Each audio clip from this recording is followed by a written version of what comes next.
Foundation அதன் நிறுவனர் திரு அருண் சேரன் மற்றும் தமிழ்நாடு முழுவதும் உள்ள விஎம்டி குடும்பத்தினர் மற்றும் புதுக்கோட்டை விஎம்டி குடும்பத்தினர் திரு டாக்டர் எம்பி பழனிசாமி, கதிர், யோகராஜன், கலைச்செல்வி, மாதவன், சைதி இப்ராஹிம், சுப்பையன், ராஜசேகரன், செல்வராஜ், புகழேந்தி, ஜெயலலினி ஆகியோரும் சரண்யா, சுந்தர், மணிகண்டன் இணைந்து தினந்தோறும் ஒவ்வொரு ஊர்களில் ஏழை மக்களுக்கு அன்னதானம் வழங்குகிறார்கள். இவருடைய அன்னதானி பணி சிறக்க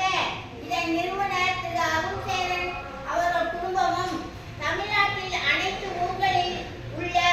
விஎம்டி உறவுகள் குடும்பமும் புதுக்கோட்டை விஎம்டி உறவுகள் குடும்பமும் ஆரோக்கியமாகவும் செல்வ செழிப்போடும் வாழ எங்கள் நேசக்கரங்கள் முதியோர் இல்லத்தில் உள்ள முதியோர்